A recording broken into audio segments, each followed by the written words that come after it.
Assalamualaikum warahmatullahi wabarakatuh. Perkenalkan, nama saya Mahesa Meta Putri Yusriani dari kelompok 1. Rekan saya yang pertama yaitu bernama Muhammad Nidam Alfawas dan yang kedua Bisri Azamzami. Di sini saya akan mempresentasikan mengenai sejarah perkembangan bahasa Indonesia. Nah, jadi dulu itu kata bahasa Indonesia itu masih disebut dengan kata bahasa Melayu. Kata Indonesia sendiri itu pertama kali diucapkan oleh George Samuel Earle. Ia adalah seorang tokoh kebangsaan Inggris. Akan tetapi, para ilmuwan kebangsaan Eropa lebih sering menyebut dengan kata Melayunesia. Seiring berjalannya waktu, kata Indonesia inilah yang kemudian dipakai sebagai nama negara yang berada di kawasan Asia Tenggara, lebih tepatnya Nusantara. Nah, maka dari itu, bahasa yang digunakan pun diubah dengan kata bahasa Indonesia. Dari sini kita mengetahui bahwa bahasa Melayu adalah sumber akar dari bahasa Indonesia. Adapun beberapa faktor pendukung yang mempengaruhi perkembangan bahasa Indonesia antara lain yaitu yang pertama, penyerapan bahasa daerah, dan yang kedua, penyerapan dari bahasa asing. Selanjutnya saya akan menjelaskan mengenai peristiwa-peristiwa penting yang berkaitan dengan perkembangan bahasa Indonesia. Yang pertama yaitu pada tahun 1901, C.H.A. Van Ophuijsen menyusun ejaan resmi bahasa Melayu yang kemudian dimuat ke dalam kitab logat Melayu. Selanjutnya yaitu pada tahun 1908. Pada tahun ini didirikannya sebuah badan penerbitan buku bacaan oleh pemerintah yang diberi nama Taman Bacaan Rakyat. Kemudian nama itu diubah menjadi Balai Pustaka pada tahun 1917. Lalu pada tanggal 28 Oktober tahun 1928, bahasa Indonesia ini diresmikan dengan tanda diikrarkannya Sumpah Pemuda. Itu ada di teks yang ketiga.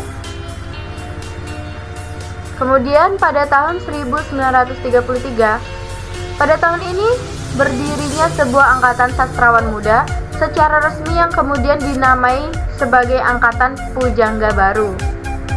Lalu pada tanggal 25 sampai 28 Juni 1938 diadakannya Kongres Bahasa Indonesia yang pertama di Solo. Pada tanggal 18 Agustus 1945 ditandatanganinya UUD 1945 yang di dalamnya terdapat salah satu pasal, yaitu pasal yang ke-36 yang menetapkan bahasa Indonesia sebagai bahasa negara. Lalu pada tanggal 19 Maret 1947, ejaan yang sebelumnya yang dari Van Ophuijsen itu diganti dengan ejaan Republik sekaligus peresmian ejaan Republik. Pada tanggal 28 Oktober sampai 2 November 1954 diadakannya Kongres Bahasa Indonesia yang kedua. Ini di daerah Medan ya.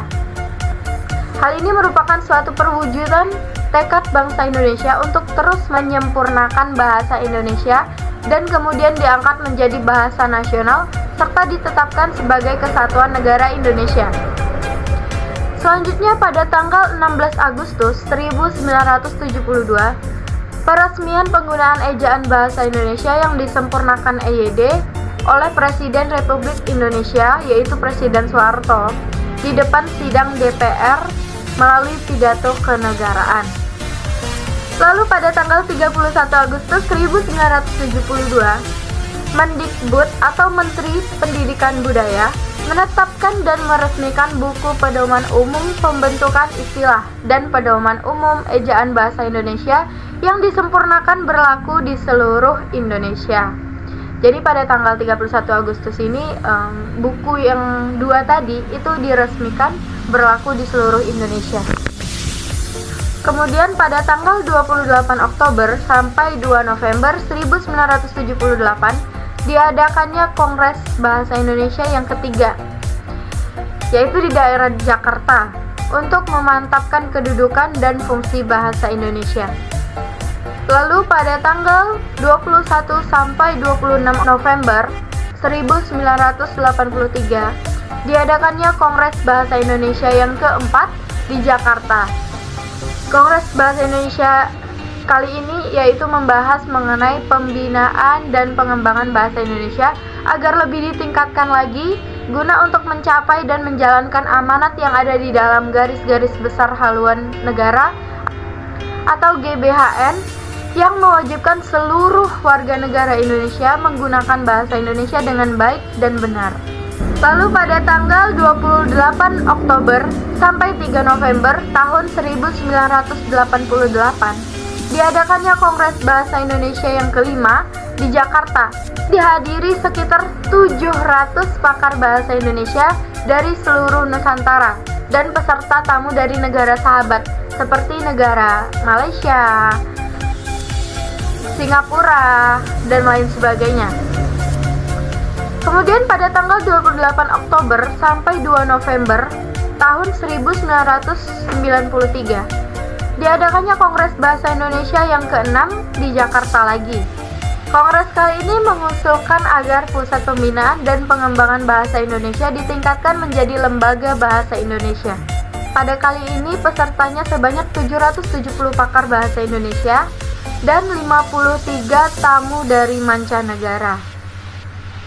Lalu peristiwa yang terakhir yaitu pada tanggal 26 sampai 30 Oktober tahun 1998 diadakannya Kongres Bahasa Indonesia yang ke-7 di Hotel Indonesia atau di HI. Nah, kongres kali ini mengusulkan agar dibentuknya Badan Pertimbangan Bahasa Indonesia. Selanjutnya saya akan menjelaskan mengenai fungsi dan kedudukan bahasa Indonesia. Bahasa Indonesia sendiri memiliki kedudukan dan fungsi yang sangat penting, yaitu sebagai bahasa nasional dan juga sebagai bahasa negara, yang mana masing-masing kedudukan ini memiliki fungsi tersendiri atau fungsinya masing-masing. Yang pertama, fungsi kedudukan bahasa Indonesia sebagai bahasa nasional. Fungsi yang pertama yaitu fungsi lambang kebanggaan kebangsaan.